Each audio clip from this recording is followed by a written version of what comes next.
Olá pessoal, sejam muito bem-vindos aqui ao canal. Eu sou o Vitor. Hoje a gente vai conversar um pouquinho sobre materialismo. Por que que o mundo hoje é tão materialista? Por que as pessoas são tão materialistas? Porque nós temos essa percepção de que o mundo efetivamente é um mundo materialista.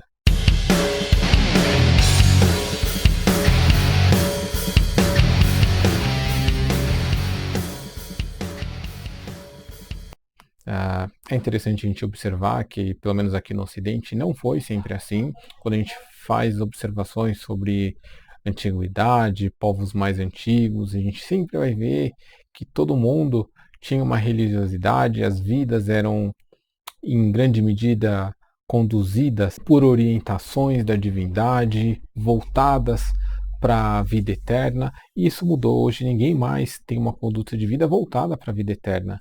Hoje as pessoas estão voltadas completamente para a vida material. Elas querem ter dinheiro, querem ter sucesso na profissão, querem ser bonitas, querem ter um bom corpo. Por que que isso daí aconteceu? Como é que isso mudou? Então, para a gente entender isso, eu vou falar muito dentro dos estudos de Max Weber sobre o protestantismo. Também vou falar bastante com referências a G.C. Souza, sociólogo, pensador brasileiro, que é uma grande influência para mim. E para a gente entender um pouquinho disso, eu vou voltar no tempo, ah, no início da humanidade, quando se formam as primeiras comunidades. Dois tipos de castas se formam nessas comunidades. A primeira casta é a casta dos guerreiros, porque obviamente os guerreiros vão exercer um papel muito importante. Eles é que vão proteger aquelas tribos, aquele grupo de ataques de predadores, de repente comunidades rivais que vão querer invadir ali para ficar com o território ou para roubar comida, roubar a mulher, enfim. Então os guerreiros, por uma questão de sobrevivência, vão ser muito importantes. Obviamente eles vão formar uma espécie de casta dentro dessas comunidades, mas também vai ter uma outra figura que vai formar uma casta também, mesmo nessas primeiras comunidades, que é a casta daquele, digamos que viria a ser, com o passar do tempo, os sacerdotes. Né? Os sacerdotes eles vão ser vistos por essas comunidades, por esse grupo, como alguém tão importante quanto os guerreiros que protegem a vida deles. Por que, que os sacerdotes seriam tão importantes para essas pessoas? Porque, pessoal, existe uma necessidade humana de dar sentido ao mundo, de entender as coisas, de saber como as coisas funcionam. E os sacerdotes, desde lá dos primórdios, eles tinham essa função de explicar por que, que você não pode agir assim, o que, que acontece com isso, por que, que vai cair o raio, por que, que faltou comida, por que, que sobrou, por que, que, né? Essa relação entre essa comunidade e a natureza, essa comunidade e o mundo, sendo explicada de alguma forma, é muito importante. Então, esses caras vão ter um status de grande prestígio dentro da comunidade. Posteriormente, vai haver o advento das religiões. As religiões, o Max Weber também faz um estudo muito profundo de grande parte das religiões, todas as religiões mais importantes do mundo, ele fez um estudo. E uma das coisas que Weber vai dizer é o seguinte, que as grandes religiões, ou seja, aquelas que conseguiram arrebatar o maior número de seguidores, foram justamente aquelas que conseguiram responder a três perguntas muito importantes, que é: quem nós somos, de onde viemos e para onde nós vamos. Essas foram as religiões que, quando respondidas essas perguntas de uma maneira convincente, arrebataram um grande número de pessoas que passaram a adotar essas religiões. Muito bem. Avançando um pouquinho agora no tempo, já pulando para o século XVI, Reforma Protestante, nós vamos ver o que? Nós vamos ver grande transformação que vai dar para gerar o que é chamado hoje do mundo moderno. Então, quero colocar aqui alguns conceitos do protestantismo que são importantes da gente entender. Quando Lutero vai fazer a reforma, uma das coisas do protestantismo que é fundamental, muito importante, é o conceito de predestinação. O que é esse conceito da predestinação? Ou seja, não cabe ao homem escolher se ele vai ser salvo ou se ele vai ser condenado. A gente não tem controle sobre isso. Quem escolhe isso? Lutero vai dizer é Deus. E ele já escolheu isso desde antes de você nascer. Tá tudo certo. Tá bom, e como é que eu faço para saber se eu vou ser salvo ou se eu vou ser condenado? Lutero vai dizer o seguinte: não dá para você saber. O protestantismo diz que não tem como você saber isso pelo seguinte, porque Deus é uma coisa muito além da nossa compreensão, da compreensão do homem. Ele está muito acima, muito mais complexo. Então a gente não tem como entender as escolhas de Deus, os motivos dessas escolhas e os porquês. Então não dá para saber quem vai ou não ser salvo. Ele vai dizer o seguinte, que como você não tem como saber se você vai ou não ser salvo, a melhor coisa que você faz é agir como salvo. Quando Lutero está fazendo a tradução dos textos, ele está traduzindo Paulo, e lá na carta aos Hebreus tem aquela frase em que Paulo diz que o justo viverá pela fé. Isso para ele é a grande revolução. Ele vai dizer o seguinte, olha, você não sabe se você vai ser salvo ou não, mas o justo age pela fé. Então, haja pela fé. Ou seja, não seja ético apenas quando você estiver no seu templo, lá na igreja. Não. Seja ético a sua vida toda. Faça isso. Então, isso é muito importante. Esse é uma das grandes divergências que vai haver entre o protestantismo e a Igreja Católica. Por quê? Vou explicar para vocês rapidamente. No Ocidente, desde o judaísmo, vai haver uma tensão entre a mensagem religiosa e o mundo aqui. Então os profetas vão dizer que, olha, Deus está falando que você não pode cobiçar a mulher do seu vizinho, que você não pode roubar o seu amigo, que você não pode matar o seu inimigo, mas no mundo está acontecendo tudo isso, em contraposição à mensagem. A mensagem está dizendo uma coisa, mas no mundo o pessoal está dando em cima da mulher do outro, está roubando as pessoas, estão matando. Então há uma divergência. No catolicismo, de alguma forma, é aceito que o mundo seja assim, diferente da mensagem. Mas você vai ter formas de negociar esse ajuste através de indulgências, penitências e tal. E Lutero vai dizer, não, isso daí não existe. O justo viverá pela fé. Então, eu posso estar no mundo, e se o mundo está assim, eu não quero saber. Eu vou viver de acordo com isso aqui, com a mensagem. Esse é o primeiro ponto. E aí vai acontecer uma das coisas que é o que a gente chama de desencantamento do mundo. Quando Weber vai colocar muito bem essa questão do protestantismo, que Lutero considerava a Igreja Católica muito supersticiosa, ficar adorando imagem, fazendo rituais, aí você tem batismo, tudo. O protestantismo vai tirar tudo isso, vai tirar essas coisas que eles consideram superstição. É importante dizer que aqui no vídeo eu não estou fazendo julgamento de valor, não estou dizendo que é supersticioso ou não, estou dizendo que o protestantismo vai considerar assim, vai retirar isso daí e vai ter uma vida em que o mundo perde esse encantamento. Ou seja, essas coisas que eram antes sagradas, não, o protestantismo fala, não, sagrado é Deus, o resto não tem nada de sagrado. O resto é produto de Deus no mundo para que a gente haja aqui no mundo. Bom, mas era muito difícil você seguir uma vida dessa forma, desalentada, porque não importa se você fosse a pessoa mais legal do planeta, se você fosse um ser humano muito decente, você corre o risco ainda de ir para o inferno, né? É muito difícil levar uma vida assim.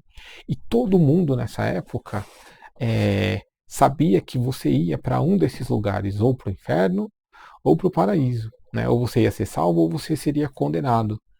Não tinha quem não acreditasse nisso. Calvino, que vai chegar depois, vai dizer o seguinte: olha, ele não vai contestar Lutero, nada disso, mas ele vai falar o seguinte: na verdade, você não pode saber mesmo se você vai ser salvo ou se você vai ser condenado, mas você pode obter sinais de que você é um dos escolhidos, de que você vai ser salvo. E Calvino vai falar o seguinte: esses sinais, esses indícios de salvação, você pode obter de duas formas. A primeira é levando uma vida metódica, uma vida ética. Ética onde?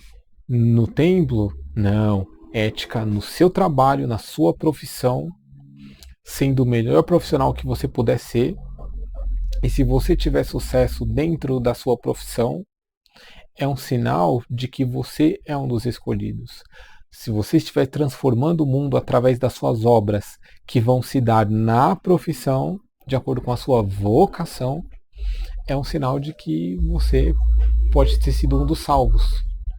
Por isso Deus está agindo através de você. Por isso você veio para transformar o mundo. Por isso você está prosperando. Você é um dos escolhidos. O outro sinal é o do acúmulo de riqueza no mundo. Se você nem todo mundo pode ser rico, apenas algumas pessoas, mas se Deus permitiu que você ficasse rico, é um sinal de que você é um dos salvos. Então, o que as pessoas vão passar a ter como principal a partir desse momento, desse entendimento? Olha, eu preciso buscar os meus sinais de que eu tô sendo, de que eu sou salvo. Então eu preciso ser bem-sucedido na minha profissão. Se eu vou ser um cozinheiro, eu preciso ser o melhor cozinheiro. Se eu vou ser um artesão, eu preciso ser o melhor. Se eu vou ser um sapateiro, o melhor sapateiro. Só que para você conseguir fazer essas coisas, você precisa entender bem como elas funcionam. Então, se você vai agir no mundo, o que o Weber vai falar? Da ascese intramundana, ou seja, de você ser o cara ético, ascético. O que é o conceito de ascese, que é muito importante, que o Weber vai colocar no protestantismo? Ascese é essa negação dos prazeres mundanos. Ou seja, você vai parar com esse negócio de ficar bebendo, enchendo a cara, participando de orgias, ter uma vida desregrada. Não. Você vai ter uma vida metódica, calculada, ética. Você vai dormir e acordar no mesmo horário, com regularidade, para que você possa produzir mais, para que você possa produzir melhor, para que você trabalhe, seja o melhor no seu trabalho, fazendo assim a glória de Deus no mundo. Então, essa ascese, essa negação do mundo, né? Ou seja, eu estou no mundo está acontecendo um monte de coisas que eu não vou fazer parte disso. Eu vou negar esses prazeres mundanos e ter uma vida regrada voltada para a ética, para a racionalização das coisas, para que eu possa me desenvolver cada vez melhor. Legal, então o que vai acontecer? Dentro do ascetismo, eu estou negando o mundo, então eu estou ganhando dinheiro, mas eu não estou gastando. Para também gerar esse acúmulo de riqueza e chegar no final da vida, se eu tiver rico, é um sinal de que eu provavelmente estou sendo salvo. Né? Eu consegui. Então você vai ganhar dinheiro, mas você não vai mais gastar com bebida cara, com festa, com decoração da sua casa. Esquece tudo isso. É trabalho, ganho, acúmulo. Trabalho, ganho, acúmulo sem gastar nada. Esse é o ascetismo, negando o mundo completamente. Mas para você ser bom naquilo que você faz, para você exercer a sua profissão da melhor forma, inovando, transformando, mostrando que Deus está com você, de que você provavelmente é um dos escolhidos, você precisa conhecer o mundo, você precisa dominar ele. Por isso é importante o conceito de desencantamento do mundo quando há o rompimento com a Igreja Católica. Porque quando você desencanta o mundo, é, é, muita coisa ali, não tem mais esse negócio de sagrado. Sagrado é só Deus. O que é do mundo é para mim. Então eu vou passar a experimentar o mundo, fazer teste, né? Então é aí que vai surgir a ciência empírica, especialmente com muita força nesses países protestantes, não à toa Alemanha, Inglaterra, Estados Unidos, onde a ciência vai se desenvolver com uma força muito grande, porque as pessoas vão começar a experimentar as coisas. Você tem que conhecer, você tem que dominar o mundo para que você seja bem sucedido nele. Né? Você vai fazer bem uma coisa, você tem que conhecer ela. E aí é que começa essa busca de conhecer melhor o mundo, através das ciências, ciências empíricas, testes, cálculos, etc. Isso vai gerar o quê?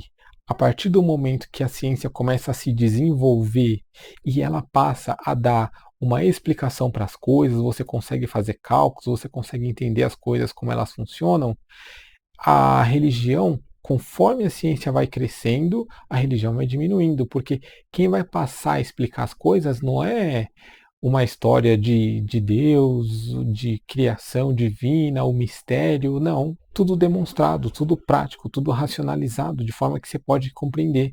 Então, quem passa a atender aquela necessidade humana que eu falei no começo do vídeo, de compreensão do mundo, não é mais a religião, é a ciência. E a ciência vai ocupar esse espaço. Só que tem um ponto aí, que nesse momento que Weber está fazendo esse estudo, início do século XX, tem um carinha também chamado Nietzsche, filósofo alemão, que vai dizer o seguinte: Deus está morto. E é um choque ele falar isso, né? Porque como assim Deus está morto? E quando ele fala isso, ele não está falando que ele não acredita em Deus ou que Deus não existe. Ele está, na verdade, apontando para um problema. Por quê? Porque a ciência ela vai se desgarrando da religião, vai pegando todo o prestígio da religião, vai ocupando o espaço que antes era da religião, e a religião vai morrendo, e com ela Deus vai morrendo junto. Você pode, tudo bem, falar que você acredita em Deus e tudo, etc. Tal, mas a sua vida já não vive mais com base em Deus. Você vai viver com base na ciência. E aí, Nietzsche fala o seguinte: qual é o problema disso? Porque a moralidade da humanidade aqui no Ocidente, por exemplo, vinha dos ensinamentos de Deus, vinha de Deus. Né? Você tem um cara que está vigiando você, você tem alguém que está de olho e por isso você precisa ser um cara minimamente decente, porque tem algumas regras que Deus impôs. Quando você perde isso, a gente começa a perder a nossa moralidade. Então esse é um dos problemas do mundo materialista, do mundo ateísta. Por quê? Se antes, né, e o Weber no livro dele, A Ética Protestante e o Espírito Capitalismo, e o Espírito Capitalista, ele escreve justamente isso. É esse espírito que surge, espírito no sentido de comportamental, de visão de mundo, esse espírito do protestante é que vai ser a base para o capitalismo, que por consequência vai exigir desenvolvimento, conhecimento, inteligência e que vai se afastar da religião. E por conta disso, o que está acontecendo nesse momento? Você que via antes o outro como o seu irmão, né? Todos eram irmãos. Por que todos eram irmãos? Porque todos eram filhos de quem? De Deus. Se todo mundo é filho de Deus, todo mundo é igual. O direito, por exemplo, ele tem essa, ele tem esse princípio, né, de que, olha, se todos são filhos de Deus, todos têm direitos iguais. Por isso a universalização do direito. Ele surge para falar isso. O direito serve para todo mundo, não só para uma parte da população. Ele tem que ser igual para todos, porque são todos filhos do mesmo pai, da mesma origem. Quando você perde a referência de Deus e você olha para o materialismo, não. São um monte de famílias, são um monte de pessoas e são indivíduos. Esse conceito da individualização do mundo que a gente tem, de que não é meio que cada um por si, vem lá de trás dessa reforma protestante. Porque o que a reforma vai dizer? Não existe salvação coletiva. Deus escolheu alguns. Você não sabe, você pode ser e o resto da sua família não. Você pode ter sido salvo, mas o seu vizinho não. E é cada um, cada um. Quem escolheu foi Deus, você não tem controle. Então é meio que cada um por si. Vem da religião e vai ser muito prático para esse mundo competitivo, onde você deixa de enxergar o outro como o seu irmão e vai enxergar como seu concorrente. E aí você vê se o fulano passou a perna, porque o mundo é assim. Né? De repente, não é que a pessoa passou a perna, mas ela foi salva. Né? Ela precisa do sucesso. E todo mundo vai buscar esse sucesso na profissão. Um dos pontos também que Weber vai já identificar no início do século XX, quando ele está escrevendo, ele fala o seguinte, que esse espírito protestante que vai gerar o mundo moderno tem como resultado também dois tipos de indivíduos, dois estereótipos de indivíduos, digamos assim, que serão produção desse modernismo. O primeiro, aí você vê a problemática que é de quando a gente se afastou da religião. Ele já está falando numa época do positivismo, início do século XX. Ele vai falar que o primeiro tipo produzido por esse tipo de sociedade moderna é o especialista sem espírito. O que é o especialista sem espírito? É, de repente lá, sei lá, um médico, um advogado, um programador, é aquele cara que ele conhece muito, muito sobre aquele tema específico que ele trabalha, ele virou um especialista naquilo, mas o mundo tem uma série de outras coisas, não é só aquilo, mas como ele é muito bom naquilo, conhece muito daquilo, ele pensa que ele conhece o mundo todo, que ele é muito inteligente, porque ele é muito bom naquilo, né? E às vezes o cara, às vezes não, ele não tem como conhecer as outras coisas, porque ele passou muito tempo se especializando naquilo. E apesar de ele ser muito bom, aquilo é uma fração muito pequena do que compõe uma vida humana, que é cheio de uma série de coisas, de complexidade. Então, às vezes, o cara é um cirurgião muito talentoso, mas ele não consegue lidar com a esposa, ele não consegue lidar com a sociedade, ele não consegue entender muito bem como é que você programa um videocassete ou entender o que está acontecendo na política do país. Entenderam? Então ele é aquele cara muito arrogante, porque ele conhece a profissão dele muito bem, mas sem espírito, né? Ele não consegue compreender todo o resto do mundo. Então é o arrogante e ao mesmo tempo medíocre. Outro tipo que vai ser produzido por esse tipo de sociedade moderna, que o Weber vai dizer que é aquele ser dos prazeres sem coração.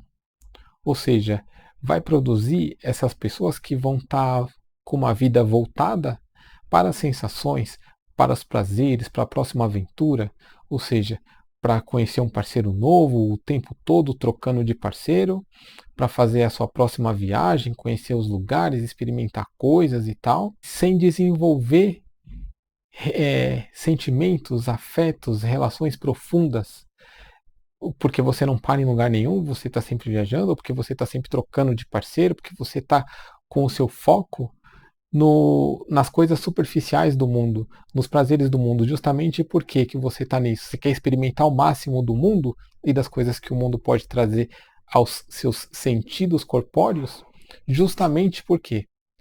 Porque você não tem a espiritualidade desenvolvida. Você não tem a dimensão para as coisas morais da vida ou as coisas extrafísicas da vida, né? Você parou no mundo. Claro que muita gente vai falar assim, não, mas claro que eu acredito em Deus, eu tenho minha espiritualidade e tal. Gente, uma das coisas mais legais do Weber, quando ele fala ele vai fazer uma definição da sociologia maravilhosa. Ele diz que a sociologia é aquilo que vai estudar por que as pessoas agem de uma forma e não de outra.